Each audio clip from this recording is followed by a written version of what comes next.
अध्याय 441। मेहमान। क्रोएन चौंका लेकिन वह हॉल से बाहर चला गया। डूडियन ने सगे की ओर देखा। सैनिकों के लिए सदस्यों की गुणवत्ता पर ज़्यादा ध्यान न दें। हमें अभी एक मजबूत की ज़रूरत है। समय बीतने के साथ आप उन्हें कौशल सिखा सकते हैं। ठीक है, सगे ने सिर हिलाया। सभी लोग हॉल से बाहर चले गए। डूडियन ने क्रोएन को एक के बाद एक समूह को हॉल में लाते देखा। वह नहीं हिला। अपनी पहचान के कारण उन्हें दूसरों से व्यक्तिगत रूप से मिलने की आवश्यकता नहीं थी। ज़्यादातर मेहमानों ने लग्जरी ड्रेस पहनी हुई थी। उनकी उंगलियों और गर्दन पर जैद से बने सामान थे। इसका उद्देश्य दिखावा नहीं बल्कि उनकी जीवन शैली थी। अभिजात वर्ग के अलावा कुछ वास्तुकार भी थे। डूडियन ने क्रोएन की ओर देखा। उन लोगों की सूची में से 9 लोगों का चयन करें जिन्होंने परजीवी आत्मा कीड़े भेजे थे। इन लोगों को वापस भेजें। इसके अलावा जिन लोगों ने दुर्लभ परजीवी आत्मा कीड़े भेजे थे और शीर्ष ग्रेड वाले को सूची में होना चाहिए। मुझे पता है, युवा मास्टर। क्रोएन दूसरों को विदा करने के लिए चला गया। डूडियन ने थकान महसूस करते हुए अपना सिर रगड़ा। उसने कुछ देर सोचा और फिर दूसरा पत्र लिखने के लिए कलम उठा ली। न्यूज़ को सेना के बैनर वाली गाड़ी के साथ आने में ज़्यादा समय नहीं लगा। न्यूज़ के नेतृत्व में 2 डॉक्टर हॉल में आए।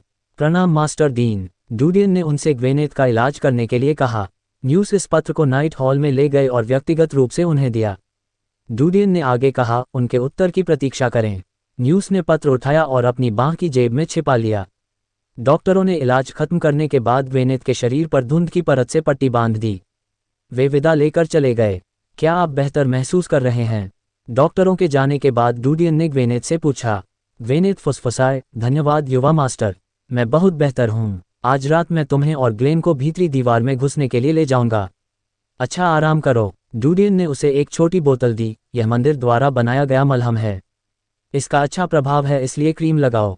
डूडियन ने सोचा कि अगर वह जांच के लिए भीतरी दीवार पर गया तो उसके खाने पीने की बड़ी समस्या हो जाएगी।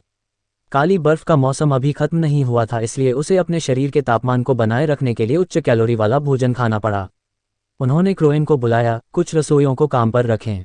उन्हें यादृच्छिक रूप से चुनना याद रखें।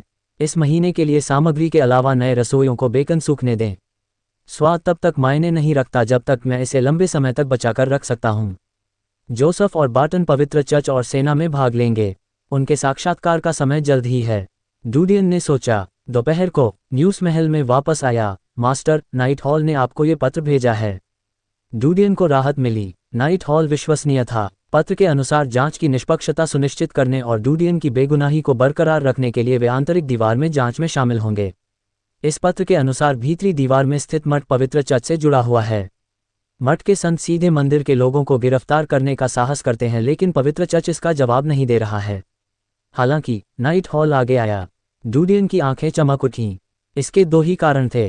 पहला कारण ये था कि मठ पवित्र चर्च से कहीं अधिक मजबूत था। दूसरा कारण ये था कि मठ और पवित्र चर्च एक ही संगठन थे, इसलिए उनके बीच एक प्रकार का अधीनस्थ संबंध था। अन्यथा पवित्र चर्च इस तरह के कदम से नाराज हो जाएगा। डूडियन थोड़ा गुस्से में था। विभिन्न कारकों और नामों के कारण वह दूसरे विकल्प पर विश्वास करने लगे। पवित्र चर्च, पवित्र चर्च। डूडियन ने अपनी आंखें सिकोड़ लीं। उसे अचानक डाक चर्च के बारे में याद आया। क्या भीतरी दीवार के भीतर डाक चर्च जैसा कोई संगठन हो सकता है? यदि हाँ, तो क्या वह इसका उपयोग अपने फायदे के लिए कर सकता है? हालांकि उसे भीतरी दीवार की मौजूदा स्थिति का पता नहीं था। वह जानता था कि वहां मठ और ड्रैगन कबीला था। उसे ड्रैगन गर्ल का वादा याद आया। यदि वह भीतरी दीवार पर जाता तो वह ड्रैगन कबीले में शामिल हो सकता था, परंतु वह उनके यहाँ शरण नहीं लेना चाहता था। शायद ड्रैगन कबीला उसे मठ से आश्रय नहीं दे सका जब तक उसने ये दिखाने के लिए देवतात्व को उजागर नहीं किया कि वह एक मूल्यवान संपत्ति थी। हालांकि वह नहीं जानता था कि क्या भीतरी दीवार में कोई ऐसी तकनीक है जो जादू के निशानों को प्रत्यारोपित कर सकती है। अगर उनके पास ऐसी तकनीक थी और उन्होंने अपना ही राज उजागर कर दिया तो ये ड्रैगन कबीले को मुफ्त भोजन देने जैसा था। समय बीत गया। डूडियन ने धीरे धीरे एक योजना बनाई। उसी समय बाहरी ताकतों ने शोक पत्र भेजना शुरू कर दिया। डूडियन ने उनमें सती शब्द लिखे हुए देखे। क्रोएन उन्हें कूड़ेदान में फेंकने की तैयारी कर रहा था। डूडियन ने उसकी ओर देखा। यदि मेरे भीतर की दीवार पर जाने के बाद आपके हाथ में पर्याप्त पैसे नहीं हैं, तो उन लोगों से पूछें जिन्होंने पत्र भेजे थे। उन्हें गंदे पानी में खींचो। ये पत्र उनके समर्थन का सबसे अच्छा सबूत है। क्रोएन दंग रह गया। मास्टर, तो हम उन लोगों से बदला लेंगे जिन्होंने आपके वापस आने के बाद मदद नहीं की। डूडियन ने उसकी ओर देखा। जब तक मैं आविष्कार कर सकता हूं तब तक हम ऊपर चढ़ेंगे। आज समस्या में आंतरिक दीवार शामिल है, लेकिन अगर मुझे व्यक्तिगत रूप से चोट लगी या कोई अन्य समस्या हुई तो मेलबॉक्स पत्रों से उड़ा दिया जाएगा। अब हमें देखना होगा कि इनमें से कौन सी शक्ति वास्तव में हमारी मित्र है। क्रोएन ने अपने होंठ काटे। अगर वे वास्तव में मदद करना चाहते हैं तो वे स्वाभाविक रूप से मदद करेंगे। अगर उनका यह मतलब नहीं था तो ये सिर्फ एक पाखंडी पत्र था। हमें ऐसे लोगों के प्रति कदम उठाना चाहिए। डूडियन ने उसे हाथ हिलाकर विदा किया। क्रोएन चला गया। मौसम अंधेरा हो रहा था। डूडियन ने रात का खाना खाया और ग्वेनेथ को देखने के लिए ऊपर चला गया। क्या आप ठीक हैं? काफ़ी बेहतर। ग्वेनेथ बिस्तर से उतरना चाहती थी। डूडियन ने उसे टोकते हुए कहा, हम आधे घंटे बाद चलेंगे। डूडियन ने दीवार पर टंगी घड़ी की जांच की। समय 8 बजे के करीब पहुंच रहा था। आवासीय जिले में कर्फ्यू का समय 8 बजे था। केवल व्यावसायिक क्षेत्र में कर्फ्यू का समय 9 बजे था। हमारे जाने के बाद आगंतुक आ सकते हैं। उन्हें बताएं कि मैं आराम कर रहा हूं। डूडियन ने क्रोएन से कहा। अध्याय 442। हाँ युवा मास्टर, क्रोन ने चिंतित स्वर में कहा, भीतरी दीवार में घुसना खतरनाक होगा। मैं सावधान रहूंगा। डूडियन मुस्कुराया और ग्वेनेथ और ग्लेन की ओर देखा जो उसके पास थे। क्या आप तैयार हैं? हम हैं, ग्लेन ने उत्तर दिया। डूडियन, ग्लेन और ग्वेनेथ ने डिब्बे में प्रवेश किया जबकि न्यूज़ ने कोचमैन के रूप में काम किया। मौसम गहरा होते ही उन्होंने महल छोड़ दिया। गाड़ी जंगल में एक सुदूर स्थान पर चली गई। डूडियन और 2 महिलाएं गाड़ी से उतरे। सगे लंबे समय से जंगल में इंतजार कर रहा था। मास्टर, घोड़े तैयार हैं, सगे ने कहा। डूडियन, ग्वेनेथ और ग्लेन काले घोड़ों पर सवार होकर वहां से निकले। जैसे ही वे सुदूर स्थान के बाहरी इलाके में पहुंचे उन्होंने घोड़ों को छोड़ दिया। वे पहाड़ियों और जंगलों के बीच से चलने लगे। उन्हें विशाल दीवार की रूपरेखा देखने में अधिक समय नहीं लगा। वे तेजी से आगे बढ़े और तेजी से विशाल दीवार तक पहुंच गए। मुझे रस्सी दो, डूडियन ने ग्लेन से कहा। ग्लेन ने अपना बैग खोला और रस्सियों का एक बंडल निकाला। डूडियन ने एक गहरी सांस ली और कवच को अपने ऊपरी शरीर से उतारने के लिए खोल दिया। पतले और पारदर्शी पंख उसकी रीढ़ की हड्डी से फैले हुए थे। वे बहुत नर्म लग रहे थे लेकिन फैलने के बाद तेज ब्लेड की तरह लग रहे थे। ग्लेन और ग्वेनेथ डूडियन के पीछे पंख देखकर चौंक गए। आखिरकार उन्हें पता चल गया कि डूडियन ने भीतरी दीवार में घुसने की योजना कैसे बनाई। विकसित पंखों की एक जोड़ी के साथ विशाल दीवार पर चढ़ना बहुत आसान होगा। मेरा इंतजार करना। डूडियन ने रस्सी का बंडल पकड़ा और विशाल दीवार की सतह पर दौड़ना शुरू कर दिया। उसे लगा कि वरिष्ठ शिकारी बनने के बाद उसके पंख और अधिक शक्तिशाली हो गए हैं। पलक झपकते ही वह 1 किलोमीटर ऊंची विशाल दीवार के शीर्ष पर पहुंच गया। उसने रस्सी का बंडल खोला और उसे नीचे फेंक दिया। जब ग्वेनेथ और ग्लेन को सांप जैसी रस्सी नीचे गिरने का एहसास हुआ तो वे सदमे से जाग गए। उन्होंने रस्सी पकड़ ली और सावधानी से ऊपर चढ़ गए। न तो ग्लेन और न ही ग्वेनेथ ने डूडियन जितना निडर होने का साहस किया। 300 मीटर ऊंचाई पर चढ़ने के बाद उनकी धड़कनें बढ़ गईं। उन्हें डर था कि रस्सी टूट जाएगी या दूसरे सिरे से रस्सी छूट जाएगी। हालांकि वे दोनों उस ऊंचाई से गिरने पर बच जाएंगे लेकिन उन्हें गंभीर चोटें आएंगी और वे जीवन भर के लिए अक्षम हो जाएंगे। वे दोनों विशाल दीवार के शीर्ष पर पहुंच गए। शीर्ष पर पहुंचने के बाद डर की जगह सदमे ने ले ली। विशाल दीवार का शीर्ष विशाल था। वे विशाल दीवार के भीतर का पूरा क्षेत्र देख सकते थे। विशाल दीवार कई लोगों के दिलों में एक पवित्र प्रतीक थी। उन्होंने कभी नहीं सोचा था कि एक दिन वे विशाल दीवार पर चढ़ सकेंगे। डूडियन ने रस्सी हटा दी। भविष्य में इस जगह पर चढ़ने के लिए आपको इस रस्सी पर निर्भर रहना होगा। बार बार मार्ग बदलना न भूलें ताकि आपको ट्रैक न किया जा सके। वह भीतरी दीवार की दिशा की ओर मुड़ा और भाग गया। वे दोनों डूडियन के पीछे पीछे चल दिए। दोनों महिलाएं भागते समय बगल की ओर देखने लगीं। आसपास के भौगोलिक परिदृश्य को देखकर उनका दिल सदमे और उत्साह से भर गया। आधे घंटे बाद वे भीतरी दीवार के बैरियर पर पहुंचे। डूडियन सीधे भीतरी क्षेत्र की दीवार की ओर जाने ही वाला था कि देखते ही उसकी आंखें सिकुड़ गईं। वे भीतरी दीवार की ऊंची दीवारों पर छायाएं थीं। वह झट से बैठ गया। ग्वेनेथ और ग्लेन भी डर के मारे नीचे झुक गए। गश्ती। डूडियन ने चुपके से ऊपर देखते हुए अपने हाथ से इशारा किया। हर कुछ 100 मीटर पर 2 छायाचित्र थे जो भीतरी दीवार के लिए अवरोधक दीवारों के शीर्ष पर थे। डूडियन के हाव भाव देखकर ग्वेनेथ और ग्लेन चुप रहे। वे तनाव में थे। हालांकि उन दोनों ने जीवन और मृत्यु की लड़ाई का अनुभव किया था लेकिन भीतरी दीवार क्षेत्र में घुसने का दबाव कहीं अधिक था। यह अजीब है। पिछली बार दीवार के ऊपर कोई नहीं था। इस समय ड्यूटी पर लोग कैसे हैं? क्या ये संभव है कि पिछली बार मैं बेनकाब हो गया था और उन्होंने भीतरी दीवार पर रक्षा पंक्ति लगाने का फैसला किया है? डूडियन ने भौहें चढ़ा दीं। हालांकि अगले ही पल उसे ख्याल आया कि पिछली बार जब वह इस इलाके में आया था तो सुबह हो गई थी लेकिन अभी तो कर्फ्यू का समय है। शायद सुबह होते ही गश्ती दल वापस चले जाएंगे। डूडियन ने पत्थर का पाउडर निकाला और अपने शरीर पर मल लिया। उसने ग्वेनेथ और ग्वेन को भी ऐसा करने के लिए हाथ हिलाया। जैसे जैसे दूरी करीब आती गई डुडियन स्पष्ट देखने में सक्षम हो गया। भीतरी दीवार की बाधाओं पर मौजूद लोगों ने वर्दी पहन रखी थी और उनके पास हथियार थे। उनके शरीर से तेज गर्मी निकलती थी। वे सभी वरिष्ठ शिकारी प्रतीत हो रहे थे, लेकिन ग्लेन और ग्वेनेथ के शरीर की गर्मी उनसे थोड़ी ज्यादा लग रही थी। भीतरी दीवार के बैरियर को पार करने के बाद उन्होंने स्टील की सीढ़ियों को भीतरी दीवार के बैरियर पर स्टेपल करके देखा। हर 10 मीटर की दूरी पर दीवार पर एक कीला ठोकी गई थी। एक सामान्य नागरिक के लिए इन पर चढ़ना बहुत मुश्किल होगा। बहुत बेहतर। ऐसा लगता है कि पिछली बार मेरी उपस्थिति के कारण लोगों को भीतरी दीवार की सीमा पर गश्त करने के लिए नहीं भेजा गया था। संभवतः ये सिर्फ मैं नहीं हूं बल्कि अन्य ताकतें भी हैं जो गुप्त रूप से भीतरी दीवार में घुसना चाहती हैं। यदि इतने सारे वरिष्ठ शिकारी सीमा की दीवार पर तैनात होते तो यह और अधिक कठिन होता। डुडियन, ग्वेनेथ और ग्लेन भीतरी दीवार की सीमा दीवार से भाग गए। भीतरी दीवार पर गश्त करने वालों को विशाल दीवार पर उनके अस्तित्व का पता नहीं चला। शायद उन्होंने यह नहीं सोचा होगा कि 1 किलोमीटर ऊंची इस विशाल दीवार पर कोई चढ़ पाएगा। ये तीनों बॉर्डर पार करने के बाद आधिकारिक तौर पर भीतरी दीवार में दाखिल हो गए थे। जगह की जांच करते समय ग्लेन अधिक उत्साहित थी। ग्लेन बहुत शांत थे। डुडियन ने अचानक हाथ का इशारा किया और वे तीनों रुक गए। उसने कुछ देर तक ध्यान से देखा, फिर फुसफुसाया, विशाल दीवार पर एक गश्ती दल है। ग्लेन और ग्वेनेथ आश्चर्यचकित थे। उन्होंने यह नहीं सोचा था कि डुडियन के अलावा कोई और भी इस विशाल दीवार पर चढ़ सकता है। क्या इसका मतलब यह है कि विशेष योग्यता वाले अन्य लोग भी थे? डुडियन को ग्लेन से एक और रस्सी का बंडल मिला। उसने उसे उजाड़ झाड़ियों में धकेल दिया। झाड़ियों में कोई लाल बिंदु नहीं थे, हालांकि झाड़ियों के बाहर 100 मीटर की दूरी पर कई लंबे लाल बिंदु थे। उसने सोचा कि वे जानवर थे जो खुद को छिपाते थे। नीचे खिसकना। ग्वेनेथ और ग्लेन रस्सी से नीचे उतरे।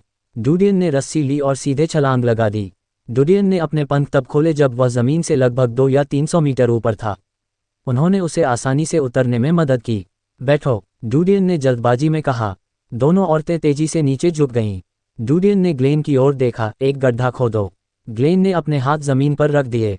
ध्यान से देखने पर उसकी छोटी उंगलियों के बगल में नुकीले किनारे देखे जा सकते थे।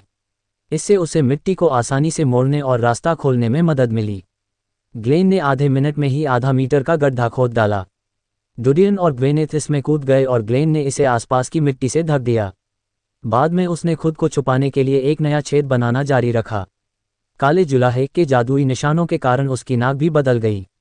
वह धरती के नीचे लंबे समय तक अपनी सांस रोक सकती थी। अध्याय 443। डुडियन और ग्वेनेथ ने एक छोटे से गड्ढे में बैठकर अपने शरीर को सिकोड़ लिया। ग्वेनेथ ने डुडियन के लिए बाहर का निरीक्षण करने के लिए एक छोटा सा मार्ग बनाने के लिए ढकी हुई मिट्टी को कुरेदने के लिए अपनी उंगली घुमाई। डुडियन ने उसकी हरकत महसूस करते ही तुरंत उसका हाथ पकड़ लिया। इसके अलावा उन्होंने अपने दिल की धड़कन को भी नियंत्रित किया। उसका दिल बहुत कम आवृत्ति में धड़क रहा था। ये लगभग ऐसा नहीं धड़कता जैसे कि वह एक पत्थर हो। डुडियन की असामान्य हरकत देखकर ग्लेन और ग्वेनेथ का दिल खराब हो गया। वे नौसिखिए नहीं थे, इसलिए वे समझ गए कि उनके सिर पर कोई भयानक चीज आ गई है। डुडियन ने अपनी आंखें बंद कर लीं और अपना सिर उठाया। उसने रेत को अपनी आंखों में जाने से रोकने के लिए ऐसा किया। हालांकि उसकी आंखें बंद थीं, फिर भी वह बाहर सब कुछ देख सकता था। यह एक और फायदा था जो उन्हें वरिष्ठ शिकारी स्तर पर आगे बढ़ने के बाद मिला। पलकें उसके अवलोकन को रोक नहीं सकीं।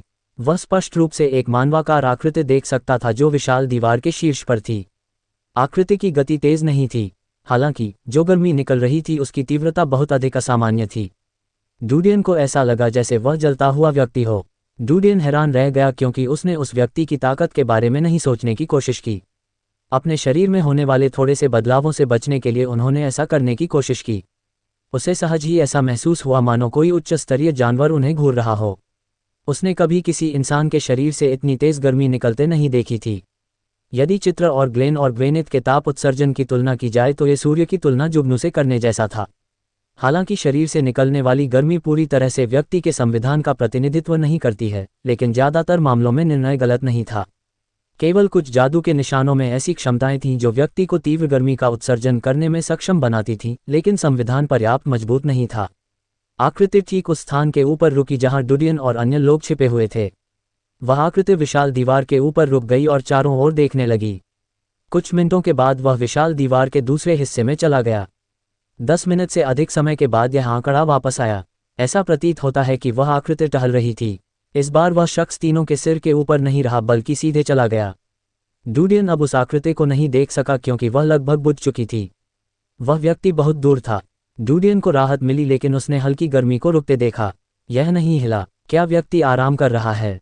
डूडियन अपने फेफड़ों के अंदर ऑक्सीजन को बदलने ही वाला था कि उसने एक संभावना के बारे में सोचा और अपना मन बदल लिया। 7-8 मिनट और बीत गए। क्षीण गर्मी अचानक बढ़ गई। ऐसा लग रहा था जैसे कोई उल्कापिंड नीचे गिर रहा हो। ये डूडियन और अन्य लोगों की दिशा में तेजी से आगे बढ़ा। वाह! नीचे देखते ही वह आकृति विशाल दीवार के ऊपर रुक गई।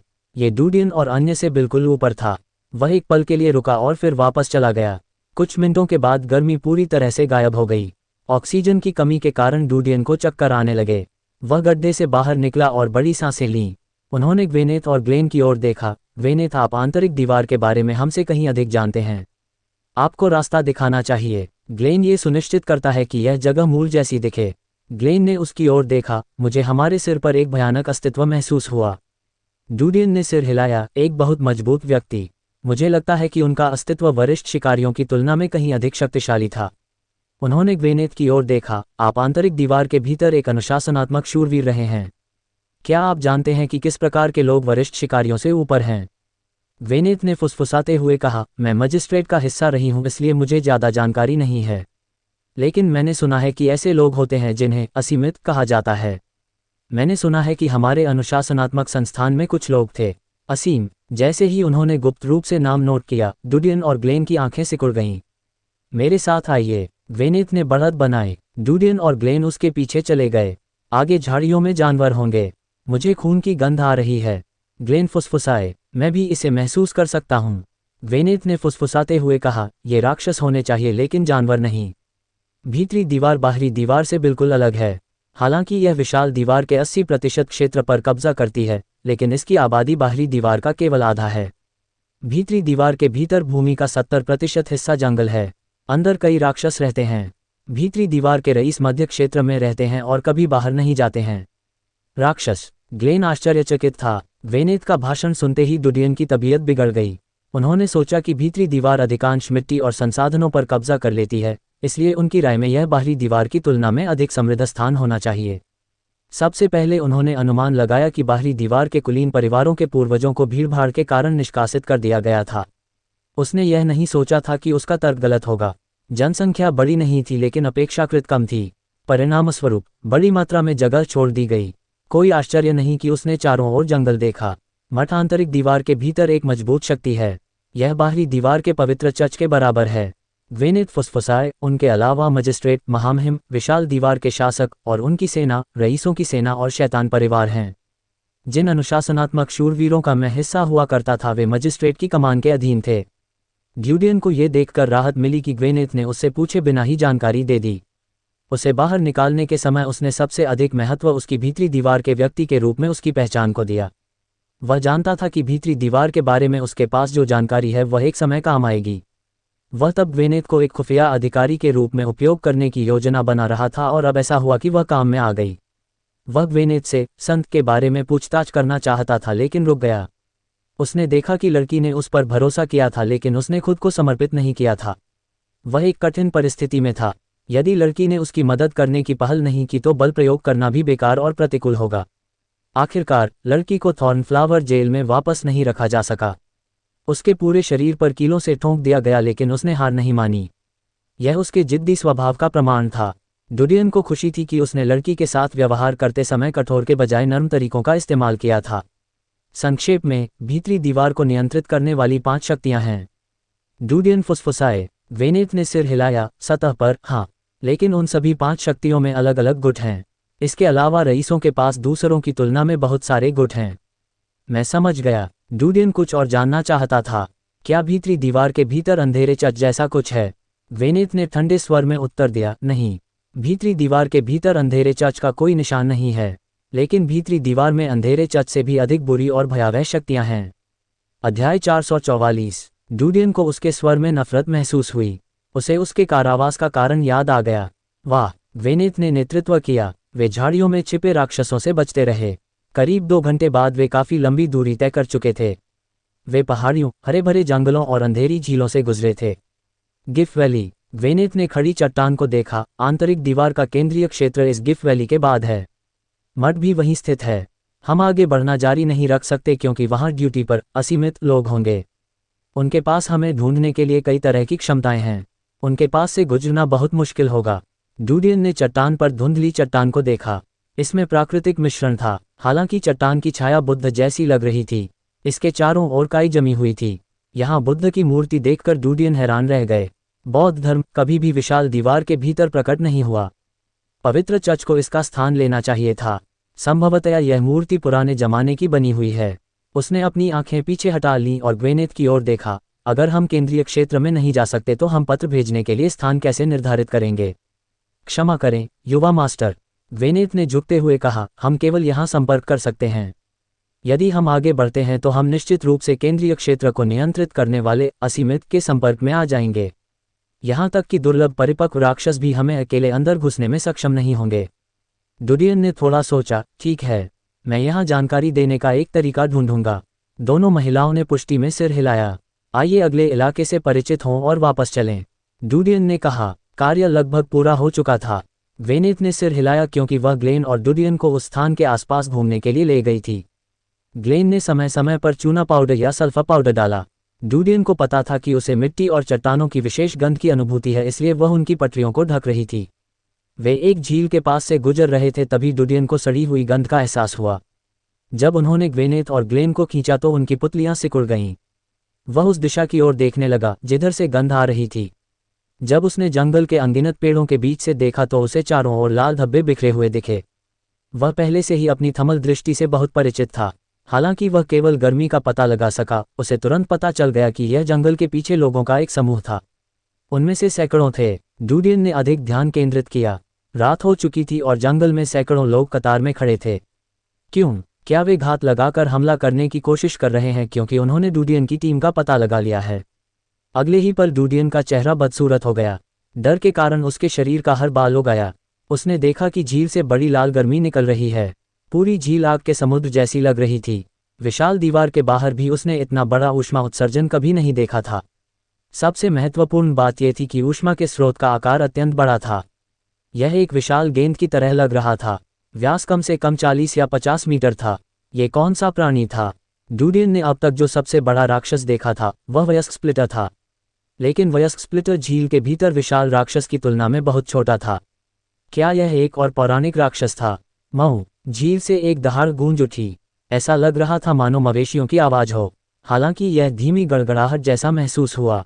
डूडियन ने सैकड़ों लोगों को जंगल से झील की ओर भागते देखा।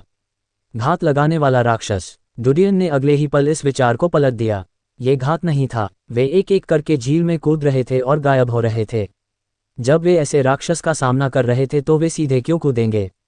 वे घात लगाकर हमला नहीं कर रहे थे, वे उसका भोजन थे। डूडियन चौंक गया क्योंकि वह उसी स्थान पर स्थिर खड़ा था। उसका हाथ खींचा गया। उसने ऊपर देखा तो ग्वेनेथ उसकी ओर देख रही थी। उसने उन्हें दूसरे स्थान पर जाने का इशारा किया। इसका मतलब था कि उन्हें जाना होगा। ग्वेनेथ जाने वाले पहले व्यक्ति थे। दहाड़ की आवाज़ सुनते ही ग्लेन उसके पीछे चली गई। डूडियन ने ग्वेनेथ की उपेक्षा नहीं की, इसलिए वह चुपचाप उनसे मिल गया। 4-5 मील के बाद उन्होंने अपनी गति बढ़ा दी। वह क्या था? डूडियन के मन में अभी भी डर बना हुआ था। जीव का आकार उसके लिए अकल्पनीय था। ग्वेनेथ ने उसकी ओर देखा। मुझे भी यकीन नहीं है, लेकिन मुझे लगता है हम मॉन्स्टर इंस्टीट्यूट के क्षेत्र में ठोकर खा गए हैं। अगर हम वास्तव में मॉन्स्टर इंस्टीट्यूट के करीब हैं तो हमें जितना संभव हो उतना दूर जाना होगा। राक्षस संस्थान। डूडियन चौंका। वह क्या है? वे किस शक्ति से संबंधित हैं? मुझे यकीन नहीं है। मैंने सुना है कि उनका मठ और रईसों के साथ रिश्ता है। कुछ ने कहा था कि यह सीधे महामहिम की शक्ति के अधीन है। ग्वेनेथ ने विराम लिया। संक्षेप में, यह एक शक्ति है जिसे हमें उत्तेजित नहीं करना चाहिए। वे शैतानों का एक समूह हैं। वे विशाल दीवार के बाहर से राक्षसों का अध्ययन करते हैं। जो राक्षस भीतरी दीवार में जंगली भागते हैं वे हैं जो अपने अनुसंधान या प्रजनन अड्डों से बाहर भाग गए हैं। महामहिम, विशाल दीवार का नियम। डूडियन का चेहरा थोड़ा बदल गया। क्या यह मॉन्स्टर इंस्टीट्यूट है जो मॉन्स्टर एटलस और नक्शे को बाहर से बाहरी दीवार तक प्रदान करता है? हाँ, ग्वेनेथ ने आगे कहा। राक्षसों से संबंधित हर चीज़ उनके द्वारा डिज़ाइन और उत्पादित की जाती है। शिकारियों के लिए मूल कवच और हथियार उनके उत्पाद हैं। इसके अलावा वे घृणित जीवन हथियार भी बनाते हैं। वे कुछ भी कर सकते हैं। एक व्यक्ति था जिसने मॉन्स्टर इंस्टीट्यूट की मदद की ताकि वे उसकी बीमार बहन का इलाज कर सकें। मॉन्स्टर इंस्टीट्यूट सहमत हो गया, लेकिन जब उस आदमी ने 1 महीने बाद ठीक हो चुकी बहन को देखा तो वह पागल हो गया। किसी को इसका कारण नहीं पता था। इस तरह की चीजें पहले भी कई बार हो चुकी हैं। अध्याय 445। वेनेत की बात सुनने के बाद अंततः डूडियन को समझ में आ गया कि भीड़ झील के पास क्यों थी। वे वहां घात लगाने के लिए नहीं थे बल्कि राक्षस के उभरने की प्रतीक्षा कर रहे थे। वे चारा थे। डूडियन की आंखें उदास थीं। मॉन्स्टर इंस्टीट्यूट राक्षसों को खाना खिलाता है और उनका पालन पोषण करता है। उन लोगों का ताप स्तर मध्यवर्ती स्तर के शिकारियों के बराबर था। वे स्वेच्छा से राक्षसों के लिए राशन बन गए थे। मैं समझ सकता था कि मॉन्स्टर इंस्टीट्यूट उनमें से एक या दो को ब्लैकमेल कर सकता है, लेकिन सैकड़ों को खाना खिला रहा है, एक साथ मध्यवर्ती शिकारी स्तर पर 100 लोग। डूडियन ने मॉन्स्टर इंस्टीट्यूट के आतंककारी तरीकों को समझा। यदि वह इतने सारे नशेड़ियों को नियंत्रित करने के लिए जहर का उपयोग करता तो वह इतने सारे लोगों को गाड़ी नहीं चलाता। कोई आश्चर्य नहीं कि मंदिर में केवल 9 गुट हैं। राक्षसों का कोई अध्ययन नहीं है और न ही भगवान के आशीर्वाद का उत्पादन। संघ ने कहा कि आशीर्वाद मंदिर द्वारा उत्पादित किए गए थे। मंदिर हालांकि राक्षस संस्थान से आशीर्वाद लेता है। डूडियन को अंततः कुछ बातें समझ में आईं। मंदिर और राक्षस संस्थान के बीच एक संबंध है, एक संपर्क है। इसका मतलब यह था कि दीवारें संगठनों को अलग थलग नहीं करती। तो अगर वे तस्करी के लिए विशाल दीवार पर नहीं चढ़ सकते हैं तो शायद एक नियमित टीम है जो भगवान का आशीर्वाद पाने के लिए आंतरिक दीवार में घुस जाती है। शायद यह मंदिर के भीतर एक अनकहा नियम है जिसके बारे में कुछ लोग जानते हैं। डूडियन ने गुप्त रूप से संभावनाओं के बारे में सोचा। वाह! तीनों वापस बाहरी दीवार क्षेत्र में लौट आए। वे विशाल दीवार के पास गए। उसके ऊपर कोई नहीं था। डूडियन ने अन्य दो को फिर से विशाल दीवार पर चढ़ने में मदद की और वे बाहरी दीवार पर वापस चले गए। रात में भीतरी दीवार की अवरोधक दीवारों पर गश्त होती है। आपको अगले कुछ दिनों में उनका समय पता लगाना होगा। डूडियन ने अन्य दो की ओर देखा। वे बाहरी शहरपनाह के जंगल में घोड़ों पर सवार थे। ग्लेन और ग्वेनेथ ने सिर हिलाया। मैं भीतरी दीवार में घुसने के लिए दूसरा रास्ता खोजूंगा। 2 रास्तों तक पहुंच ज्यादा सुरक्षित होगी, डूडियन ने कहा। यदि विशाल दीवार पर गश्त थी तो ग्लेन और ग्वेनेथ ने भीतरी दीवार में घुसने की कोशिश की तो खतरे का गुणांक बहुत अधिक होगा। इसके अलावा उन्हें विशाल दीवार पर चढ़ने के लिए रस्सियों का सहारा लेना पड़ता था। एक बार रस्सी हट जाने के बाद उनके पास वापस आने का कोई रास्ता नहीं था। डूडियन ने अधिक सुरक्षित लैंडिंग सुनिश्चित करने के लिए एक छोटा गर्म हवा का गुब्बारा और एक ग्लाइडर बनाने की योजना बनाई। उन्होंने भीतरी दीवार में लगभग 4 या 5 घंटे बिताए थे। जब वे बाहरी दीवार पर वापस आए तो अभी भी कर्फ्यू का समय था। डूडियन को रुकने के लिए एक उपयुक्त जगह मिल गई। ग्लेन ने एक होटल का दरवाज़ा लात मारकर खोला। उसने वहां के बॉस को डरा दिया। उन्होंने एक नई गाड़ी की व्यवस्था की और उस पर सवार होकर डूडियन के महल तक वापस पहुंचे। ग्लेन ने गाड़ी पर मंदिर पर बैनर का इस्तेमाल किया। रास्ते में गश्त कर रहे कुछ सैनिकों ने उन्हें रोका लेकिन साधारण पूछताछ के बाद तुरंत उन्हें जाने दिया। डूडियन गाड़ी में बैठा था और स्थिति के बारे में सोच रहा था जब उसने महल के पास 5 लाल तापियां देखीं। उन पिंडों से निकलने वाली गर्मी बहुत अधिक थी। इसके अलावा वहां कई मानवीय ऊष्माएं भी थीं जो बाहर निकली हुई थीं, लेकिन वे उन 5 को कमजोर कर रहे थे। घात! डूडियन ने एक तरकीब सोची और उसने ग्लेन को गाड़ी रोकने के लिए कहा। ग्लेन ने डिब्बे में पीछे मुड़कर देखा। हाँ, जब डूडियन ने महल में छिपे लोगों को देखा तो वह आश्चर्यचकित रह गया। उनसे कोई गंध नहीं निकली, हालांकि उनके शरीर से निकलने वाली गर्मी उन संतों के समान थी जिनसे वह मिला था। एकमात्र शक्ति जो उसके महल में उस पर घात लगाने का साहस करेगी वह भीतरी दीवार से ही हो सकती है। अभी यू टर्न लें, डूडियन ने जल्दबाजी में कहा। घर पर घात हुआ है। न तो ग्वेनेथ और न ही ग्लेन को उनकी बातों पर संदेह है। उन्होंने देखा था कि जब वे भीतरी दीवार में घुसे तो डूडियन की ताकत उनसे कहीं अधिक थी। अच्छी योजना, डूडियन ने सोचा। वह अनुमान लगा रहा था कि वे कल आएंगे, लेकिन उसने रात में संतों के आने की कल्पना नहीं की थी। सौभाग्य से वह आश्चर्यचकित नहीं हुआ। फुफकार! गाड़ी खींच रहा घोड़ा जोर से चिल्लाया। टकराना, टकराना! जैसे ही वे दोनों गाड़ी से बाहर कूदे डूडियन ने ग्वेनेथ को खींच लिया। वे गाड़ी से लगभग 7 या 8 मीटर की दूरी पर थे जब डूडियन ने एक काली छाया देखी। इसने डिब्बे को पूरी तरह से तोड़ दिया था। उसी समय उसकी विस्तृत दृष्टि में एक लाल आकृति प्रकट हुई। यह एक उकाब की तरह था जो डूडियन पर झपट पड़ा। डूडियन ने ग्वेनेथ को एक तरफ धकेल दिया और उसने तेजी से खंजर निकाला और आकृति के सिर पर हमला कर दिया। वाह! वह आकृति डूडियन के शरीर पर फड़फड़ाई और नृत्य करने लगी। यह एक चाबुक था। डूडियन ने चाबुक को रोकते हुए एक और खंजर निकाला। चाबुक वापस ले लिया गया। उसने काले चाबुक की ओर देखा जो हवा में घूम रहा था और लहरा रहा था। ये वास्तव में एक सांप था। उसी समय उसने एक पारदर्शी जहर उगल दिया। डूडियन को अचानक पकड़ लिया गया। जहर उसके बाएं हाथ पर लगा। उसने अपना हाथ हिलाने की कोशिश की लेकिन देर हो चुकी थी। सांप का सिर तेजी से पीछे हट गया और एक व्यक्ति की बाह में लुढ़क गया। उस व्यक्ति ने डूडियन की ओर दिलचस्पी से देखा। वाह वाह वाह! दूर महल से कुछ और आकृतियां बाहर निकलीं। अपने प्रतिद्वंद्वी को देखते ही डूडियन का चेहरा बदल गया। उस आदमी का शरीर मजबूत था और उसके चमकीले सुनहरे बाल थे। उसने प्लेटिनम कवच पहन रखा था। उसके हाथ में एक काला चाबुक था। चाबुक एक ही समय में घूम रहा था और हिल रहा था। ये स्पष्ट रूप से एक काला सांप था। डूडियन ने गहरी सांस ली। मठ। गोरा आदमी मुस्कुराया। हाँ, मैं फ्रांसिस हूँ, मठ के संतों की तीसरी टीम का कप्तान। क्या आप मिस्टर डीन हैं जिन्होंने हमारे संत को घायल कर दिया है? डूडियन ने अपनी आंखें सिकोड़ लीं। क्या तुम मुझे मारने आए हो? फ्रांसिस ने उत्तर दिया, हम उतने बुरे नहीं हैं जितना आप सोचते हैं। हम आपको आंतरिक दीवार में वापस ले जाने के लिए यहाँ हैं। कृपया जांच में हमारी मदद करें। अध्याय 446। कृपया। डूडियन को पता था कि महल से अन्य आकृतियों के आने से बच निकलना बहुत मुश्किल होगा। आंतरिक दीवार के लोगों के पास दूसरों के साथ व्यवहार करने का एक बहुत ही विशेष तरीका है। फ्रांसिस मुस्कुराए। विशेष व्यक्ति के लिए विशेष निमंत्रण विधि, ये हमारी शैली है। श्रीमान डीन, कृपया हमारे साथ सहयोग करें। डूडियन ने उसकी ओर देखा। यह मत भूलो कि मैं नाइट हॉल का एक सुनहरा शूरवीर हूँ। तुम्हारे साथ वापस जाने से पहले मुझे अपनी पहचान दिखाओ। यहाँ बहुत तेज हवा है। चलो अपने महल में वापस चलते हैं। फ्रांसिस हंसे। मिस्टर डीन, कृपया भागने के बारे में न सोचें। मेरे पास सांप के जहर की दवा है। यदि आप इसका उपयोग नहीं करेंगे तो आपको मार दिया जाएगा। डूडियन ने अपनी आंखें सिकोड़ लीं। हालांकि वह फ्रांसिस को देख रहा था, लेकिन उसे उसकी बाईं बांह पर घाव दिखाई दे रहा था। अजीब सांप द्वारा उगला गया पिछला पारदर्शी जहर उसके कंधे में नहीं फैला था, लेकिन बर्फ द्वारा अवशोषित कर लिया गया था। कभी कभी हानिकारक चीजें किसी व्यक्ति को फायदा भी पहुंचा सकती हैं। डूडियन ने अपने आइस ब्लड सिंड्रोम को धन्यवाद दिया। उन्होंने चुपचाप कहा, मंदिर और नाइट हॉल को आपकी जबरन गिरफ्तारी के बारे में पता होना चाहिए, अन्यथा मुझे आपकी पहचान पर संदेह होगा। आखिरकार, मुझे यकीन नहीं है कि आप आंतरिक दीवार या अंधेरे चर्च के लिए काम करते हैं। डूडियन को महल में आने का इशारा करते हुए फ्रांसिस उदासीनता से मुस्कुराए।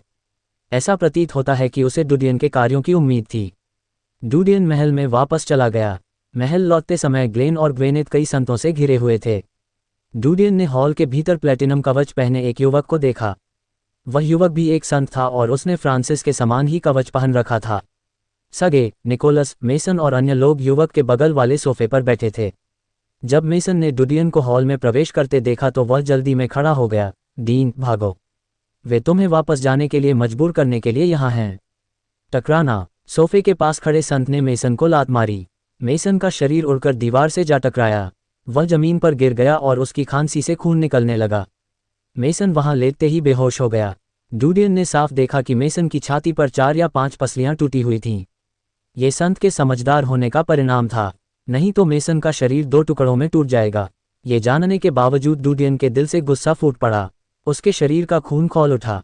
वह एक झटके में बाहर निकला और संत की छाती पर प्रहार किया। डूडियन को रोकने की कोशिश करते ही संत का चेहरा बदल गया। वाह! डूडियन की मुट्ठी उस हथौड़े की तरह थी जो संत की बांह पर लगी, जो उसके हमले को रोक रही थी। ये पहली बार था जब डूडियन ने स्प्लिटर के जादुई निशानों को प्राप्त करने के बाद उनकी पूरी शक्ति का उपयोग किया था। टकराना। जैसे ही डूडियन की मुट्ठी ने उसे छुआ, संत की बांह को ढकने वाला कवच विकृत हो गया। कवच विकृत और अवतल होने के कारण संत का चेहरा बदसूरत हो गया। वह पीछे हटने ही वाला था कि दर्द उसकी बांह तक फैल गया। संत का शरीर उड़कर सीढ़ियों से जा टकराया। टकराना। लकड़ी की सीढ़ियां टूटकर नीचे गिर गईं। जगह जगह धूल छा गई। रुकना! फ्रांसिस चिल्लाया। डूडियन की आंखें गुस्से से भरी थीं क्योंकि वह आवेश में आकर संत का वध करना चाहता था। हालांकि उन्होंने खुद को रोक लिया। यदि उसने यहाँ सभी संतों को मार डाला तो उसे मठ के क्रोध का सामना करना पड़ेगा। वह इस समय उनका सामना करना सहन नहीं कर सकता था, इसलिए उसे संतों के कार्यों को सहन करना पड़ा। वाह! फ्रांसिस के पीछे खड़ा एक संत टूटी सीढ़ियों के नीचे से संत की ओर दौड़ा। उसने उसके मुंह से खून साफ किया। करीने से कंघी किए हुए सुनहरे बाल धूल से सने होने के कारण बिखरे हुए थे। दूसरा संत गुस्से से भर गया क्योंकि वह डूडियन पर पलटवार करने के लिए अपनी तलवार की मूठ पकड़ने गया। पर्याप्त! फ्रांसिस एक बार फिर चिल्लाया। डूडियन ने ग्लेन की ओर देखा। Check mason. डूडियन हिल नहीं पा रहा था क्योंकि फ्रांसिस और अन्य संतों ने उसे घेर लिया था। ठीक है। ग्लेन बाहर निकला और मेसन को उठाया। उसने उसकी छाती की ओर देखा, फिर डूडियन की ओर देखा। कई पसलियां टूट गई हैं। चोट को स्थिर करो, डूडियन ने आदेश दिया। ग्लेन ने बेहोश पड़े मेसन के कपड़े उतारते समय सिर हिलाया। डूडियन ने फ्रांसिस की ओर देखा। क्या संत इसी तरह कार्य करते हैं? क्या आप निर्दोष नागरिकों को घायल करेंगे? फ्रांसिस ने अपनी भौहें सिकोड़ ली। हम सतर्क हैं। उन्होंने एक संदिग्ध के अपराध को कवर करने की पहल की। यह मत भूलो कि अब आप एक संदिग्ध हैं जिसकी अंधेरे चर्च के साथ संबंधों के लिए जांच की जा रही है। उसे आभारी होना चाहिए कि हमने उसे मौके पर नहीं मारा। डूडियन ने गुस्से में कहा, इससे कोई फर्क नहीं पड़ता कि मैं एक संदिग्ध हूं या उसने मुझे छिपाने की कोशिश की है। कानून के मुताबिक किसी के साथ इस तरह का व्यवहार नहीं किया जा सकता है। सामान्य तौर पर आप सही हैं। फ्रांसिस उदासीनता से मुस्कुराए, लेकिन जैसा कि आपने कहा कि वह सिर्फ एक नागरिक है। आप एक कुलीन भी नहीं हैं। एक नागरिक जिसने एक आपराधिक संदिग्ध को आश्रय देने का साहस किया। हमने उसे न मारकर पहले ही आपको चेहरा दिखा दिया है। आपकी पहचान का प्रमाण। डूडियन ने विषय बदल दिया। ये हमारा सम्मान पदक है। फ्रांसिस ने एक पदक निकाला और डूडियन को दिया। ये वह पदक है जो हमारी पहचान साबित करता है। वारंट के लिए हमें बाहरी दीवार से लोगों को लेने के लिए कभी भी वारंट की आवश्यकता नहीं होती है। पदक लेते ही डूडियन का चेहरा उतर गया। उन्होंने दोनों पक्षों की सावधानीपूर्वक जांच की। डूडियन की हरकतें देखकर फ्रांसिस और अन्य लोग हंसे बिना नहीं रह सके। फ्रांसिस ने जारी रखा, यह असली है। वैसे ये सोने से भी महंगा है। डूडियन ने पदक उसे वापस सौंप दिया, लेकिन पदक के सभी विवरण याद थे। अध्याय 447। मिस्टर डीन, बहुत देर हो चुकी है। आप कहाँ थे? फ्रांसिस ने डूडियन को दिलचस्पी से देखा। डूडियन ने उदासीनता से उत्तर दिया, क्या मुझे आपको ये बताने की ज़रूरत है कि मैं कहाँ यात्रा करता हूँ? फ्रांसिस मुस्कुराया, मैं बस उत्सुक था कि तुम भीतरी दीवार में कैसे घुस गए। डूडियन आश्चर्यचकित था। घुस गया? डूडियन ने सगे और अन्य लोगों की ओर देखा।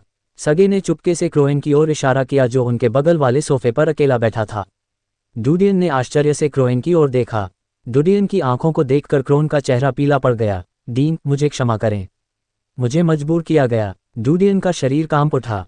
जब शाम चला गया तो वह बहुत निराश हुआ, लेकिन उसने कभी नहीं सोचा था कि जिस क्रोन को वह झुग्गियों से बाहर लाया था वह हम मौके पर उसे धोखा देगा। जब फ्रांसिस ने डूडियन को अपनी मुट्ठियां भींचते हुए देखा तो वह मुस्कुराया, जबकि उसका शरीर कांप रहा था। मिस्टर डीन, हम भी हैरान थे। हमने ये सोचने की हिम्मत नहीं की कि आप भीतरी दीवार में जा पाएंगे। आप जिस तरह से भीतरी दीवार में घुसे उसे लेकर मैं बहुत उत्सुक हूं। डूडियन ने क्रोएन को घूर कर देखा। उन्हें इस बात की परवाह नहीं थी कि फ्रांसिस ने क्या कहा। क्यों? क्रोएन का शरीर कांप उठा। डीन, मैंने जानबूझकर ऐसा नहीं किया। मुझसे कहा गया कि अगर मैं बात नहीं करूंगी तो वे मुझे मार डालेंगे। आप देखते हैं कि उन्हें नागरिकों की कोई परवाह नहीं है। मैं जान से हाथ नहीं धोना चाहता हूं। मुझे माफ़ करें। मुझे सचमुच खेद है, लेकिन मैं व्यर्थ नहीं मरना चाहता। मुझे क्षमा करें। डूडियन ने कभी नहीं सोचा था कि उन्हें दोबारा उसी स्थिति का सामना करना पड़ेगा जो सालों पहले हुई थी। उसे वर्षों पहले जेल में जेनी की आंखें उसके दिल में चुभती हुई याद आईं। डूडियन ने सोचा भी नहीं था कि सालों बाद एक बार फिर उसे वही दिल का दर्द महसूस होगा। उसने अपने गुस्से पर काबू पाया। क्रोएन, तुम नहीं कर सकते। तुम मुझे धोखा नहीं दे सकते। क्रोएन ने डूडियन की आंखों की ओर देखा जो दुख से भरी थी। मैं नहीं चाहता था। मैं जानता हूं कि आपने मुझे झुग्गी झोपड़ियों से बाहर निकाला है। आपने मुझे अच्छा जीवन जीने का मौका दिया। आपकी वजह से मुझे हर जगह सम्मान महसूस हुआ। मेरा जीवन बहुत बेहतर था। लेकिन मैं मरना नहीं चाहता। मैं बहुत युवा हूं। मैं इतनी जल्दी मरने के बजाय अनाथालय में रहना पसंद करूंगा। डूडियन को अपने दिल का दर्द महसूस हुआ। क्या तुम मौत से इतने डरते हो? उन्होंने बात नहीं की। बात करने वाले आप अकेले थे। क्यों? उद्धरण चिन्ह। हाँ, मुझे मौत से डर लगता है। क्रोएन ने डूडियन की आंखों में देखा। मुझे इस तरह मत देखो। आपने मुझे झुग्गियों से बाहर निकाला, लेकिन आपकी नज़र में मैं एक उपकरण था। एक उपकरण के अलावा कुछ नहीं। तुमने तो बस अपना गंदा काम करने के लिए मेरा इस्तेमाल किया। मैंने उन स्थानों को कवर किया जहां शामिल होना आपके लिए बहुत संदिग्ध होगा। आपने दूसरों का उपयोग करने का साहस नहीं किया, इसलिए आपने मुझे चुना। डूडियन ने उसे घूर कर देखा। क्या आप जानते हैं कि मैंने आपको क्यों चुना? क्यों? निस्संदेह ये विश्वास के कारण था। क्रोएन ने एक पल की चुप्पी के बाद धीरे से कहा, मुझे पता है कि तुम मुझ पर भरोसा क्यों करते हो। ऐसा इसलिए है क्योंकि अगर तुम मुझे छोड़ दोगे तो मैं मर जाऊंगा। तुम्हारी नज़र में मैं सिर्फ एक बेकार अपंग हूं। यदि मैं चला गया तो मैं वाणिज्यिक जिले में जीवित नहीं रह पाऊंगा। इसीलिए आप बिना किसी चिंता के मुझ पर भरोसा कर सकते हैं। यदि आप वास्तव में मुझे एक भागीदार के रूप में सोचते हैं तो मैं आपके प्रति वफादार रहूंगा। मैं मौत से डरता हूं, लेकिन एक दोस्त के लिए मैं खुद को कुर्बान करने को तैयार हूं। लेकिन तुम मेरे दोस्त नहीं हो। आप मेरे स्वामी हैं। मुझे आपको यंग मास्टर कहना है। मैं सिर्फ एक नौकर हूं। आप मुझे, बार्टन और जोसेफ को एक बूढ़े व्यक्ति के रूप में पढ़ाने के लिए ले गए। लेकिन किस लिए? भविष्य में हमारा उपयोग करना आपके लिए ही था। क्या आप कहेंगे कि आप हमारा उपयोग नहीं कर रहे थे? तुम्हारे पास बहुत सारे जादुई निशान थे, आपने मुझे उनमें से एक भी नहीं दिया। आप जब चाहें अपनी पहचान और रुतबे से उन दुर्लभ जादुई निशानों को प्राप्त कर सकते हैं, लेकिन तुम मुझे एक भी देना नहीं चाहते थे। आपने कभी भी मेरा पालन पोषण और संवर्धन नहीं करना चाहा। आप हमें मित्र के रूप में नहीं बल्कि दास के रूप में बाहर लाए। तुम्हारा दिल कितना काला है। तुम दुष्ट, कपटी और घृणित हो। मुझे याद है आप अनाथालय के डूडियन नहीं हैं। तुम बहुत क्रूर हो। मैंने तुमसे बुरा कभी कोई नहीं देखा। तुम शैतान हो। उद्धरण चिन्ह। जब तुम्हें उचित बटला मिलेगा तो तुम देर सबेर मुझे छोड़ दोगे। ये दत्तक माता पिता के साथ हुआ। आपने यूं ही उन्हें एक घर में रख दिया और उन्हें पैसे दे दिए। मुझे ये भी यकीन नहीं है कि आप मेरे साथ ऐसा व्यवहार करेंगे या नहीं। शायद मैं उससे भी बदतर हो जाऊंगा। क्रोएन की बातें सुनकर डूडियन का दिल ठंडा हो गया। उसे लगा कि पूरी दुनिया उसके साथ मजाक कर रही है। जैसे ही उसने एक बड़ी सांस ली, उसके चेहरे पर भाव सामान्य हो गए। क्या आपका काम खत्म हो गया? क्रोएन ने उत्तर दिया, मैं समाप्त कर चुका हूँ। मुझे खेद है लेकिन मैं भीतरी दीवार पर जाऊंगा, अंदर की दीवार तक। डूडियन ने मुस्कुराते हुए कहा, मैंने तुम्हें जादुई अंक नहीं दिए क्योंकि मैं नहीं चाहता था कि तुम इन चीज़ों में शामिल हो। मुझे लगता है कि जादू के निशान शरीर के लिए अच्छी चीज़ नहीं है, इसलिए मैंने उन्हें आपको नहीं दिया। मैंने कभी नहीं सोचा था कि आप युद्ध के मैदान में हो, इसलिए शुरुआत में आपको जादुई निशान देना बेकार था। क्रोएन का चेहरा उदास हो गया। क्या आपको लगता है कि मैं विश्वास करूंगा? आपको विश्वास करने की ज़रूरत नहीं है, डूडियन ने उदासीनता से उत्तर दिया। मैं केवल विश्वासपूर्वक अपने विचार कह रहा हूं। इससे कोई फर्क नहीं पड़ता कि आप इस पर विश्वास करते हैं या नहीं, क्योंकि इसका मुझसे कोई लेना देना नहीं है। जहां तक मेरे दत्तक माता पिता की बात है, उन्होंने एक नया बच्चा गोद लिया था और परिवार खुश था। व्यावसायिक जिले में रहना ग्रे का सपना था, तो मैंने इसमें उसकी मदद की। मेरी माँ जुरा, वह एक बहुत अच्छी महिला है। मैं नहीं चाहता था कि वह मेरे जीवन में शामिल हो और कष्ट सहे, आपकी तरह जिसे अभी बंधक बनाकर रखा जा रहा था। किसी भी क्षण आपकी हत्या हो सकती है। मैं नहीं चाहता था कि वे इस स्थिति में जीवित रहें। आपने कहा था कि मैं दुष्ट और घृणित था, सच है, मैं इससे इनकार नहीं करता, परंतु मेरे शत्रुओं ने मुझे बिना किसी उचित कारण के जेल भेज दिया। आप मुझसे क्या करने की उम्मीद करते हैं? जब मैंने तुम्हारे साथ व्यवहार किया तो क्या मैं किसी भी प्रकार से घृणित हुआ? क्या मैंने कभी अपने जीवन के बदले में आपके जीवन का उपयोग किया है? क्रोएन चौंका। सगे और निकोलस सोफे पर बैठे हुए चुप थे। डूडियन ने फ्रांसिस की ओर देखा। हम कब जा रहे हैं? फ्रांसिस ने उत्तर दिया, इतने चिंतित मत होइए। हालांकि आप मेरी कल्पना से भी अधिक शक्तिशाली हैं। आप भीतरी दीवार में घुसने में सक्षम थे। उद्धरण चिन्ह। डूडियन ने उदासीनता से कहा, मैं बात नहीं करना चाहता। फ्रांसिस ने कंधे उचकाए। ये संभव है कि आप कुछ समय के लिए मठ में रहेंगे, इसलिए मैं आपको अपनी दैनिक आवश्यकताएं और कीमती सामान ले जाने की सलाह देता हूं। डूडियन को पता था कि वे पहले ही पूरे महल की तलाशी ले चुके हैं। अब वे उसे उस सामान को बाहर निकालने की पहल देना चाहते थे जो वे ले जाएंगे। ठीक है, डूडियन ऊपर चला गया। किसी भी संत ने उनका अनुसरण नहीं किया। डूडियन ने चिप नहीं ली। वह कुछ कपड़े और जानवरों के बालों से बना एक टूथब्रश ले गया। उसने सब कुछ एक बैग में रखा और नीचे चला गया। डूडियन को नीचे आते देख फ्रांसिस ने आंख मार दी। दो साधु दूसरी मंजिल से नीचे कूद गए। जब उन्होंने फ्रांसिस की ओर देखा तो उन्होंने अपना सिर हिलाया। फ्रांसिस ने डूडियन की ओर देखा। मिस्टर दीन भ्रष्ट नहीं हैं। उद्धरण चिन्ह। डूडियन ने उदासीनता से कहा, मेरा बस एक अनुरोध है, दूसरों को दुख मत पहुंचाओ। वे मेरे नौकर हैं और उन्हें किसी चीज से कोई लेना देना नहीं है। मुझे आशा है कि आप कम से कम प्रयास को सतह पर लाएंगे। मठ पवित्र चर्च के समान है ना? फ्रांसिस मुस्कुराए। आप ऐसे शब्दों से हमारी छवि को नुकसान पहुंचा रहे हैं और हमें खलनायक की तरह दिखा रहे हैं। डूडियन उसके साथ शब्दों की कुश्ती जारी रखने में बहुत आलसी था। चलो चलें, फ्रांसिस ने अपना हाथ लहराया। दो संत हॉल से निकलकर महल के पीछे चले गए। वहां 6 हिमसिंह थे। उनमें से प्रत्येक लगभग 2 मीटर लंबा था। उनका रूप भव्य था। उनके मुंह से 2 सफेद तलवार जैसे दांत निकले हुए थे। घोड़े डर के मारे लगातार चिल्ला रहे थे। कृपया, फ्रांसिस मुस्कुराया। 4 संत शेरों के ऊपर से कूद पड़े। डूडियन भी एक हिमसिंह की ओर गया। डूडियन को अपने पास आते देख हिमसिंह गुर्राने लगा। उसका मुंह खुला हुआ था और वह सीधे डूडियन को निगल सकता था। जाहिर है यह उसे डराने के लिए दहाड़ रहा था। पिछली स्थिति के कारण डूडियन की तबीयत ठीक नहीं थी। जब उसने जानवर को दहाड़ते देखा तो वह गुर्राने लगा। हिमसिंह ने डूडियन की आंखों में हरा रंग देखा। डूडियन की गुर्राहट सुनकर उसकी पूंछ नीचे चली गई और उसके सिर के नीचे झुक गई। डूडियन उसकी पीठ के ऊपर से कूद गया। ये दृश्य देखकर संत आश्चर्यचकित रह गए। हिमसिंहों को जन्म से ही मठ द्वारा पाला गया था। यहाँ तक कि संतों को भी साझेदार के रूप में वश में करने के लिए कई महीनों के प्रशिक्षण से गुजरना पड़ा। उन्हें उम्मीद नहीं थी कि डुडियन सिर्फ एक गुर्राहट के बाद उसे वश में कर लेगा। फ्रांसिस शेर की पीठ पर भी बैठे। उन्होंने एक गोली निकाली। इस गोली को विषाक्त पदार्थों के प्रसार को रोकना चाहिए। यह विषण नहीं करेगा, लेकिन जब तक हम भीतरी दीवार तक नहीं पहुंच जाते तब तक आपको टिके रहने में मदद मिलेगी। डुडियन ने फ्रांसिस की आंखों के सामने उसे अपने मुंह में भर लिया, लेकिन गोली निगल नहीं पाए। सांप का जहर जम चुका था और अपना असर खो चुका था, लेकिन अगर ये गोली जहर होती तो उन्हें बचाया नहीं जा सकता था। श्रीमान, श्रीमान, क्रोइन भाग गया। फ्रांसिस ने पीछे मुड़कर देखा। क्या आप और कुछ कहना चाहते हैं? आपने मुझे भीतरी दीवार तक ले जाने का वादा किया था। अगर मैं यहाँ रुका तो वे मुझे अवश्य मार डालेंगे।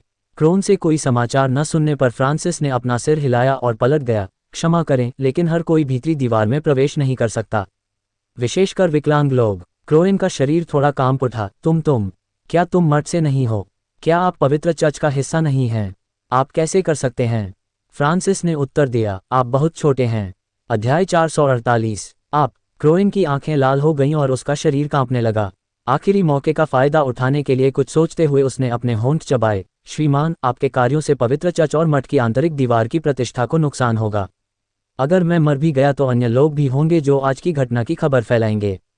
सगे, निकोलस और अन्य लोगों के चेहरे बदल गए जब उन्होंने उसे गुस्से से देखा। डुडियन ने क्रोइन की ओर ठंडी नज़र से देखा।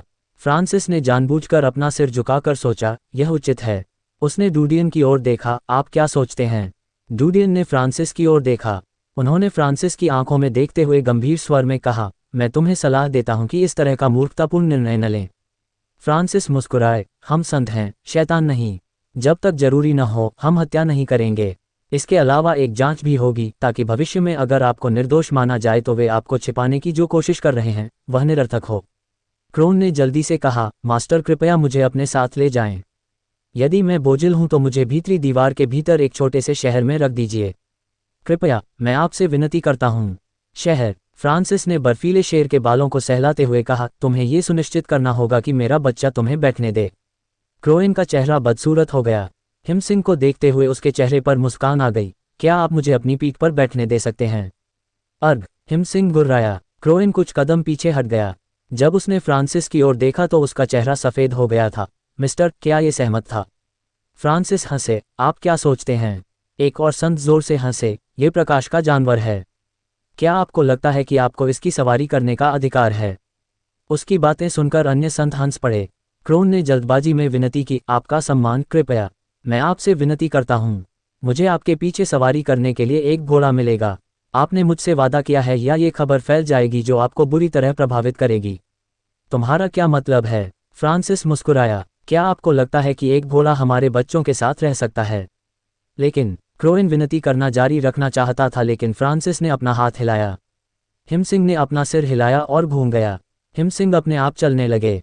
क्रोइन ने पकड़ने की कोशिश की। श्रीमान, श्रीमान, कृपया, मैं आपसे विनती करता हूँ।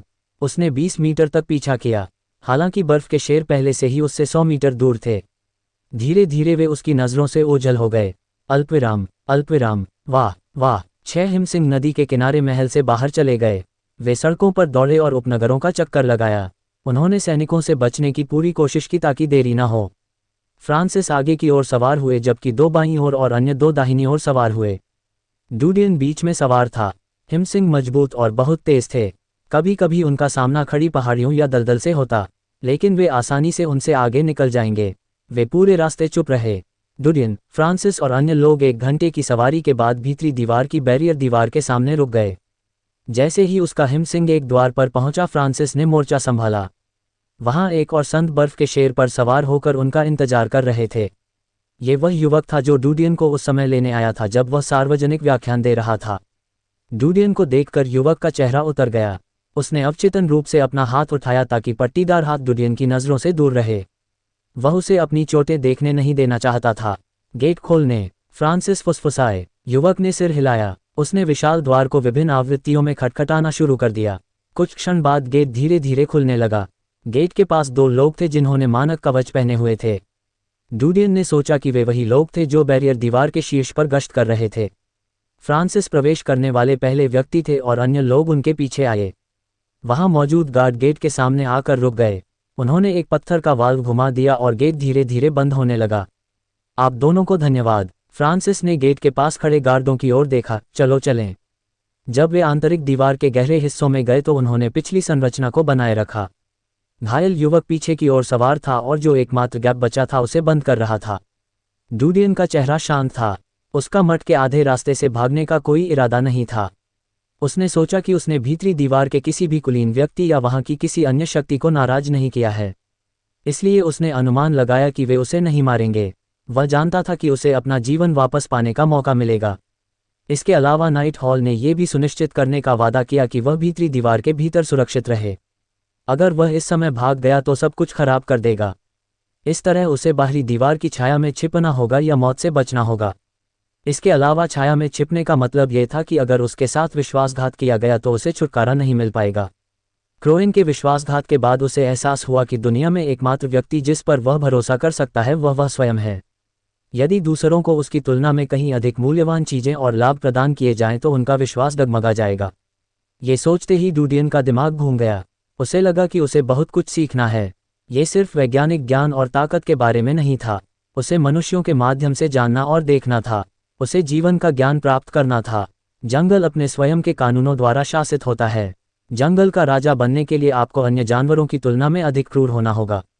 लेकिन हम एक मानव समाज में रहते हैं। मेरी ताकत केवल मेरी अपनी सुरक्षा की गारंटी है।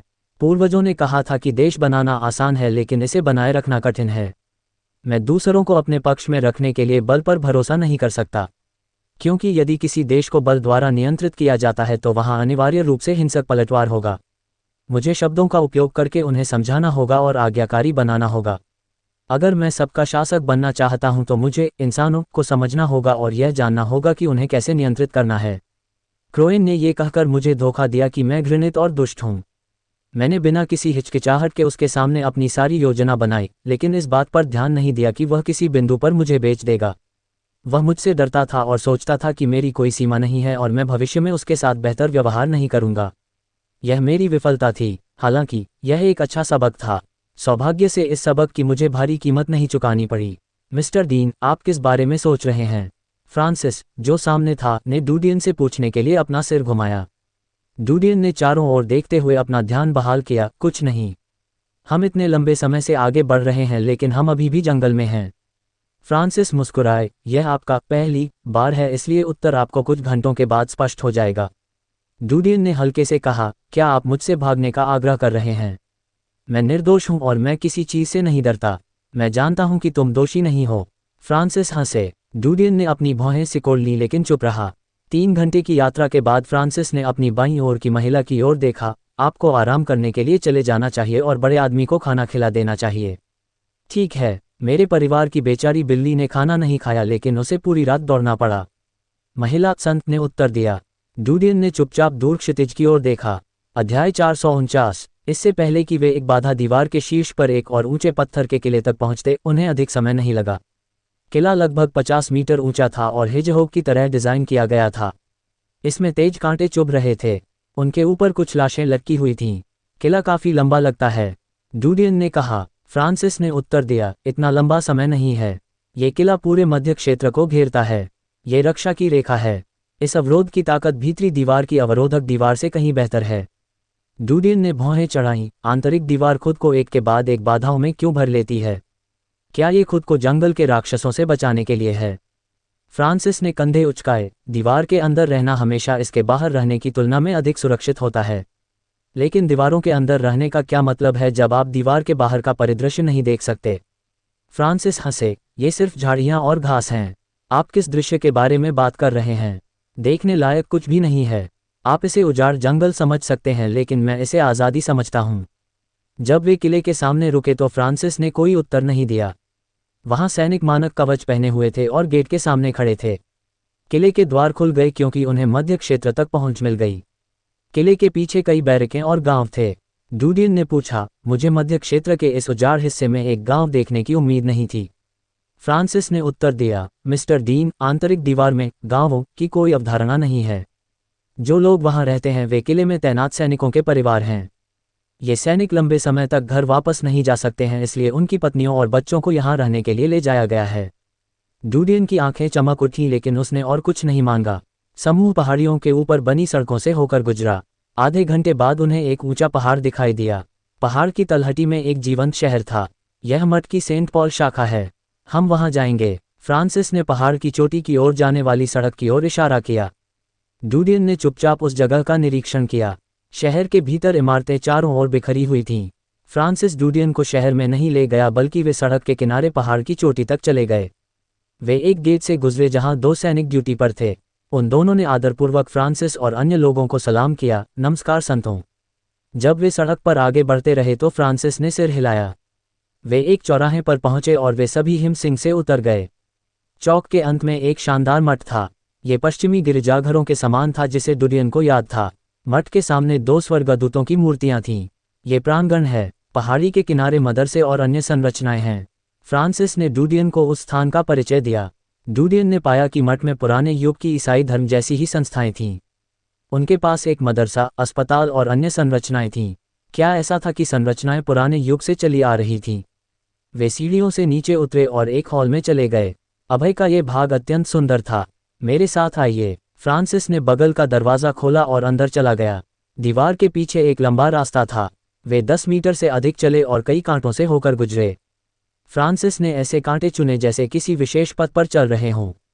जब गुप्त गलियारा समाप्त हुआ तो अधिक समय नहीं लगा और उनके सामने एक सर्पिल सीढ़ियां दिखाई दी। वह स्थान भूल भुलैया जैसा लग रहा था।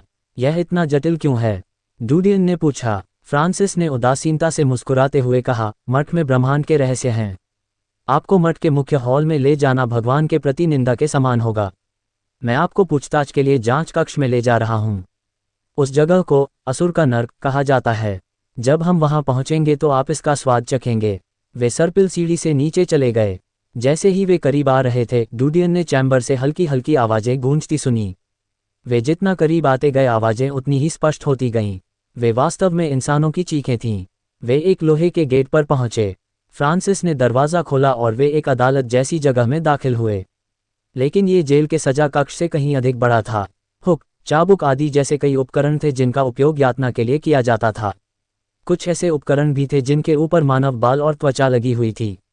बगल में एक बड़ा सा कांच का एक्वेरियम था। इसके अंदर इंसान का सिर, जीभ, दिल और अन्य अंग थे। दीवारों पर हर तरफ खून के धब्बे बिखरे हुए थे। कमरे में प्रवेश करते ही डूडियन ने अपनी भौहें सिकोड़ लीं। फ्रांसिस ने डूडियन के चेहरे पर शांत भाव देखा। ऐसा लगता है कि श्री डीन कुछ तूफानों से गुजरे हैं। तुम्हारे द्वारा मुझे प्रताड़ित करने का कोई निर्णायक सबूत नहीं है। मुझे लगा कि आप इससे नहीं डरते। फ्रांसिस हंसे। डूडियन ने उदासीनता से कहा, मैं यहाँ मूर्ख बनाने के लिए नहीं आया हूँ। फ्रांसिस ने हंसते हुए कहा, मुझे आशा है कि आप इस रवैये को अंत तक बनाए रख सकते हैं। वैसे मैं वह व्यक्ति नहीं हूँ जो आपकी जांच करेगा, बल्कि सेंट पॉल एबे के बुजुर्ग हैं। फ्रांसिस ने कमरे के अंदर गार्ड की ओर देखा। दरवाजा खोलो। वह आदमी मोटा था और उसका पेट गोल था। उसने अपना चेहरा काला मास्क से ढका हुआ था। वह बाजार के कसाई जैसा दिखता था। वह आदमी आगे बढ़ा और शेल्फ से चाबियों की एक माला निकाल ली। उसने चाबी खोली। दरवाजे पर खून के धब्बे और धूल थी। डूडियन ने कमरे के अंदर कैदी को देखा। आदमी को कोड़े मारे गए। उसकी खोपड़ी का आधा हिस्सा गायब था, जबकि हाथ और पैर की कुछ उंगलियां गायब थीं। दरवाज़ा खुला और दूसरे रास्ते की ओर चला गया। फ्रांसिस ने मार्ग प्रशस्त किया। वे एक कांटे के सामने रुक गए। इनमें से एक अनुच्छेद अन्य अनुच्छेदों की तुलना में बहुत बड़ा था। दीवारों पर लगे तेल के लैंप भी नए थे। जमीन पर लकड़ी का फर्श था और उस पर कालीन की परत बिछी हुई थी। मार्ग के अंत में एक बड़ा लकड़ी का दरवाज़ा था। ये लाल रंग में रंगा हुआ था। फ्रांसिस ने दरवाज़ा खटखटाया। फ्रांसिस यहाँ है। एक बूढ़े आदमी की आवाज़ गूंजी, अंदर आओ। फ्रांसिस ने दरवाजे को धक्का दिया और अन्य 5 संतों की ओर मुड़े। वापस जाओ और मेरी प्रतीक्षा करो। बाकी लोगों ने सिर हिलाया और चले गए। डूडियन ने बहुत पहले ही कमरे के भीतर 2 ह्यूमनॉइड हीट्स के अस्तित्व का पता लगा लिया था। हालांकि जब उसने कमरे में कदम रखा तो फ्रांसिस की देखभाल देखकर वह चौंक गया। उन्होंने संत टीम के कप्तान का अनुसरण किया। बुजुर्ग। कमरे में प्रवेश करने के बाद फ्रांसिस ने आदरपूर्वक प्रणाम किया। जमीन नर्म सूती कालीन से ढकी हुई थी। कमरा बहुत विशाल था और दीवारों को ढेर सारी कलाकृतियों से सजाया गया था। कमरे के बीच में कंकाल थे। कमरे के अंत में एक बड़ा बिस्तर था। एक आदमी जिसकी उम्र 70 के आसपास होगी, बिस्तर के पास झुका हुआ था। वहां एक सुंदर स्त्री थी जो उसकी बाहों में थी। डूडियन का चेहरा थोड़ा बदल गया। क्या वे सजा के लिए मठ के बुजुर्ग जिम्मेदार थे? क्या ये डीन छोटा प्रतिभाशाली है? बूढ़े ने अपना हाथ बढ़ाया और उस चश्मे को अपनी बाहों में ले लिया जो महिला ने उसे दिया था। उसने डूडियन की ओर देखा। फ्रांसिस ने उत्तर दिया, हाँ बड़े। डूडियन भी बूढ़े को देख रहा था। उनकी नज़रें टकराईं। उसे उस आदमी का दबाव महसूस हुआ। हालांकि वह एक बूढ़े आदमी की तरह लग रहा था, ऐसा लग रहा था मानो कोई विशालकाय व्यक्ति उसकी ओर देख रहा हो। डूडियन ने सोचा कि बूढ़ा व्यक्ति उसे देखकर ही उसके दिल के सारे राज जान सकता है। डूडियन हैरान रह गया। इसका मुख्य कारण यह था कि बूढ़े व्यक्ति के शरीर से निकलने वाली गर्मी किसी भी सामान्य व्यक्ति से अलग नहीं थी। लेकिन उसकी बाहों में जो औरत थी वह आग के गोले की तरह थी। उसके शरीर से निकलने वाली गर्मी फ्रांसिस की तुलना में कहीं अधिक भयानक थी। और तो और इतनी डरावनी औरत एक बूढ़े आदमी की गोद में बैठी उसकी दाढ़ी से ऐसे खेल रही थी मानो कुछ हो ही नहीं रहा हो। अध्याय 450। नमस्कार सजा प्रभाग के बुजुर्गों। डूडियन ने सिर हिलाया। बूढ़े ने चुपचाप उसकी ओर देखा। एक क्षण के बाद वह मुस्कुराया। मैंने सुना है कि तुमने मठ के एक संत को चोट पहुंचाई है। डूडियन को संत को मारने के लिए जिम्मेदार ठहराए जाने की उम्मीद थी। यह एक गलतफहमी थी। संत एक पल में पास आए और मुझे लगा कि वह अंधेरे चच का हत्यारा है। इसलिए मैंने पूरी ताकत से विरोध किया। मुझे उस समय मठ के संत के रूप में उनकी पहचान के बारे में नहीं पता था। मैंने मठ को नाराज किया है। मुझे खेद है और मुझे आशा है कि आप मुझे माफ़ कर देंगे। माफ़ करना ईमानदारी व्यक्त करने के लिए पर्याप्त नहीं है। बूढ़ा फुसफुसाया। डूडियन की भौहें सिकुड़ गईं। बुजुर्ग कृपया मुझे निर्देश दें, उन्होंने कहा। बूढ़ा आदमी मुस्कुराया। जब तुम यहाँ आए थे तो क्या तुमने उस जगह का निरीक्षण किया था? डूडियन ने चुपचाप उत्तर दिया, हाँ। बूढ़े व्यक्ति ने डूडियन की अभिव्यक्ति को देखा। मिस्टर डीन की रीढ़ की हड्डी सख्त है। मैं बस उत्सुक हूं कि क्या आप यहाँ जीवन का अनुभव करने के बाद भी रहेंगे। डूडियन का चेहरा उदास हो गया। मुझे विश्वास नहीं है कि आप दूसरों की बदनामी सुनेंगे। अगर कोई सबूत नहीं है तो यह सबूत है कि मेरे साथ अन्याय हो रहा है। क्या आप बिना किसी सबूत के दूसरों की बातों पर विश्वास करेंगे? फ्रांसिस ने उसे डांटा। अपने बोलने के तरीके पर ध्यान दो। बूढ़े व्यक्ति ने फ्रांसिस को रोकने के लिए अपना हाथ लहराया। आप युवा हैं लेकिन बुद्धिमान हैं। मुझे आशा है कि आप चतुर बने रहेंगे। तो आइए लंबी चौड़ी बातों को खत्म करें और विषय पर ध्यान केंद्रित करें। हमने आपको मठ में शामिल होने के लिए बुलाया था। डूडियन भ्रमित था। मठ में शामिल हों? बूढ़ा व्यक्ति मुस्कुराया। हाँ। पवित्र चर्च बाहरी दीवार के भीतर मठ का सिर्फ एक मिशनरी प्रभाग है। पवित्र चर्च का पोप मठ का उपदेशक है। आप पवित्र चर्च के एक उत्कृष्ट गुरु हैं। हमने आपके बायोडेटा की समीक्षा की है और निर्णय लिया है कि आप मठ में शामिल होने के लिए पात्र हैं। क्या आप इच्छुक हैं? डूडियन हैरान था। यह एक अप्रत्याशित स्थिति थी। बुजुर्ग, डूडियन ने जारी रखा, मुझ पर शैतान के साथ मिलीभगत का संदेह था। मैं मठ में कैसे शामिल होऊंगा? बूढ़ा व्यक्ति धीरे से मुस्कुराया। मुझे इसके बारे में पता है। आमतौर पर पवित्र चर्च या मंदिर के पुजारियों और वास्तुकारों को बुलाने के लिए निमंत्रण भेजा जाता है। इस तरह बाहरी दीवार के भीतर की सभी ताकतों को स्थिति का पता चलता है। लेकिन आप एक विशेष मामला हैं, इसलिए हमें एक विशेष तरीके का उपयोग करना होगा। विशेष? हाँ, बूढ़े व्यक्ति ने धीरे से कहा। आपने अभी अंधेरे चर्च का उल्लेख किया है। क्या आप अंधेरे चर्च की उत्पत्ति जानते हैं? डूडियन चौंक गया क्योंकि वह समझ गया था कि बूढ़ा व्यक्ति किस बारे में बात करने वाला था। मुझे नहीं पता। बड़े का क्या मतलब है? 200 साल पहले कोई अंधेरा चर्च नहीं था। बूढ़े व्यक्ति ने आगे कहा। पहला उपदेशक मठ द्वारा बाहरी दीवार पर नियुक्त किया गया था। वह मिशनरी था जिसने पवित्र चर्च की स्थापना की थी। तब से इस धर्म में विश्वास करने वाले लोग सामने आने लगे। हालांकि शांति लंबे समय तक नहीं रही। ऐसे लोग थे जो पवित्र चर्च में शामिल हुए थे जो मिशनरियों पर हावी थे। वे सत्ता पर कब्जा करना चाहते थे। होली चर्च के भीतर गृह युद्ध शुरू हो गया और संगठन कई गुटों में विभाजित हो गया। कुछ समय बाद वे सभी दो बड़ी ताकतों में शामिल हो गए। अब वे होली चर्च और डार्क चर्च हैं। डूडियन चौंका। हालांकि डूडियन को पता था कि अंधेरे चर्च का पानी गहरा था, लेकिन उसे यह उम्मीद नहीं थी कि यह पवित्र चर्च से अलग हो जाएगा। इसमें कोई आश्चर्य नहीं कि नाम एक दूसरे के विरोधी थे। बूढ़े व्यक्ति ने जारी रखा। जब मठ के बुजुर्गों और प्रचारकों ने खबर सुनी तो वे क्रोधित हो गए। उन्होंने डार्क चर्च को हमेशा के लिए नष्ट करने के लिए संत को बाहरी दीवार पर भेजने का फैसला किया। लेकिन स्थिति के बारे में सूचित होने के बाद महामहिम ने डार्क चर्च के अस्तित्व को संरक्षित करने का आदेश दिया। परिणामस्वरूप डार्क चर्च पवित्र चर्च का एक प्रभाग बन गया। डूडियन भयभीत था। डार्क चर्च पवित्र चर्च का हिस्सा है? हाँ। बूढ़े व्यक्ति ने सिर हिलाया। तुम्हें पता होना चाहिए कि इस दुनिया में प्रकाश और अंधकार है। अगर लोगों को अंधेरे के बारे में पता नहीं है तो वे प्रकाश की सराहना नहीं करेंगे। बूढ़े व्यक्ति ने आगे कहा, यदि आप मठ के मठवासी हैं तो आप डार्क चर्च में मठ के उपयाजकों में से एक होंगे। आपकी पहली नियुक्ति बाहरी दीवार के भीतर डार्क चर्च के बुजुर्ग के रूप में होगी। आप डार्क चर्च के भीतर दूसरे को संरक्षित करने के लिए काम करेंगे और अनियमित चरमपंथियों को खत्म करने के लिए पोप के साथ सहयोग करेंगे। डूडियन को ऐसा लगा जैसे वह सपने में था। सुनने में सब कुछ बहुत नाटकीय था। बड़े बुजुर्ग के समझाने पर कई छुपे रहस्य समझ में आ सके। कोई आश्चर्य नहीं कि नाइटिंगेल ने उसे बताया कि जिस शहर में वे गए थे वह डार्क चर्च के शासन के अधीन था। शहर कीमियागरों, औषधि शास्त्रियों और अन्य लोगों से भरा हुआ था, जबकि पवित्र चर्च से उन्हें गिरफ्तार करने वाला कोई नहीं था। पवित्र चर्च के हाथ हर जगह थे। इसके अलावा शहर के बारे में जानकारी गुप्त रखना असंभव था। नाइटिंगेल ने उसे बताया था कि शहर एक रईस के शासन के अधीन था, लेकिन अब यह स्पष्ट था कि पवित्र चर्च बड़ा भाई था। इसके अलावा ग्वेनेथ ने भी उसे बताया था कि भीतरी दीवार के भीतर कोई अंधेरा चर्च नहीं था। अंधेरा चर्च एक भयानक शक्ति थी जो बाहरी दीवार के भीतर छिपी हुई थी। पवित्र चर्च ने इसके साथ अनंत वर्षों तक संघर्ष किया और अनगिनत ताकतें खर्च की। कीमियागर और औषधि विशेषज्ञ सभी में से सबसे डरावने थे, लेकिन अनुशासनात्मक शूरवीरों के सदस्य के रूप में ग्वेनेथ को आंतरिक दीवार के भीतर अंधेरे चर्च के अस्तित्व के बारे में पता नहीं था। आपने मेरी गिरफ्तारी को शैतान के साथ क्यों जोड़ा? यदि आप चाहते हैं कि मैं इसमें शामिल हूं। डुडियन ने बूढ़े व्यक्ति की ओर कड़वाहट से देखा। बूढ़ा व्यक्ति मंद मंद मुस्कुराया। इस मामले में आपके पास कोई छूट नहीं होगी।